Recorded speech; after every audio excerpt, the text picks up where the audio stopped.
Welcome to today's lecture on the principles and techniques of positron emission tomography, PET, imaging.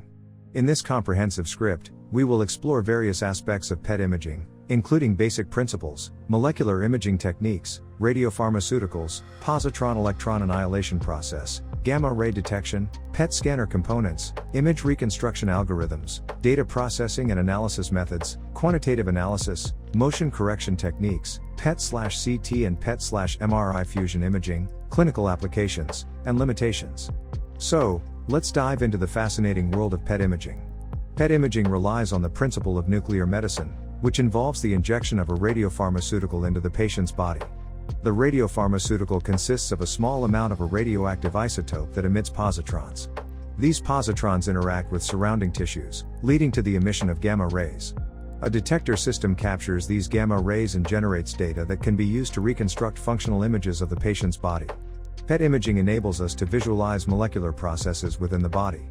Various molecular imaging techniques are employed, such as the use of specific radiotracers that target particular biological processes, receptors, or molecules. By injecting these radiotracers into the patient, we can obtain valuable information about cellular metabolism, blood flow, and receptor distribution. The selection of radiopharmaceuticals and radiotracers is crucial in PET imaging. Specific radiopharmaceuticals are chosen based on the desired biological process to be visualized. These radiopharmaceuticals undergo labeling with short-lived positron-emitting isotopes, such as fluorine-18, carbon-11, or oxygen-15. The choice of radiotracer depends on the target tissue or molecular process of interest. Upon emission, positrons travel a short distance in tissues before colliding with electrons. This collision results in positron electron annihilation, leading to the emission of two gamma rays in opposite directions.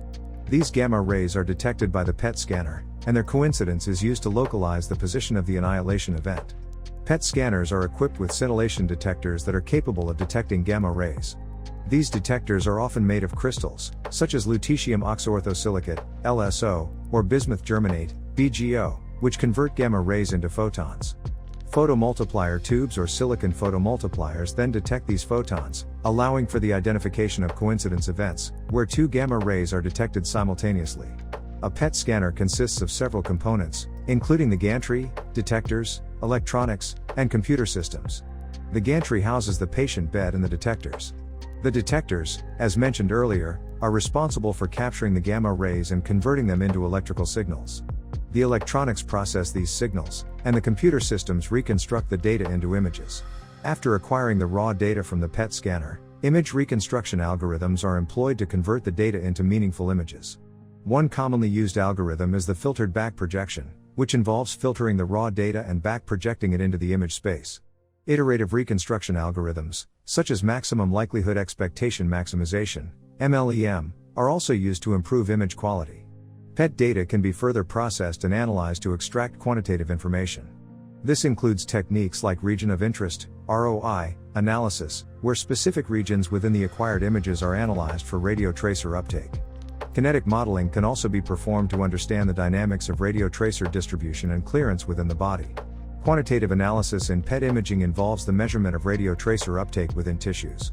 Standardized uptake values, SUV, are commonly used to express the amount of radiotracer accumulated in a particular region. SUVs allow for comparison and monitoring of radiotracer uptake across different patients or time points. Patient motion during PET imaging can lead to image artifacts and reduced accuracy. To address this, motion correction techniques are utilized. These techniques may involve acquiring additional images, such as respiratory gated images, or utilizing advanced algorithms to correct for motion in the acquired data. PET imaging is frequently combined with computed tomography, CT, or magnetic resonance imaging, MRI, to provide anatomical context and enhance diagnostic capabilities. PET/CT and PET/MRI fusion imaging allow for the precise localization of functional abnormalities within the anatomical structures, improving the specificity and accuracy of the diagnosis. PET imaging has significant clinical applications in various fields, including oncology, neurology, cardiology, and psychiatry. It is instrumental in cancer staging, evaluating treatment response, and detecting metastases. However, PET imaging also has limitations, such as limited spatial resolution, high-cost infrastructure, and dependence on radiopharmaceutical availability. In conclusion, PET imaging is a powerful molecular imaging technique that provides valuable insights into the physiology and pathology of the human body. By understanding the basic principles, utilizing molecular imaging techniques, selecting appropriate radiopharmaceuticals, and employing advanced data processing and analysis methods, PET imaging continues to revolutionize medical diagnostics and research. However, ongoing technological advancements and further research are needed to overcome its limitations and enhance its clinical utility.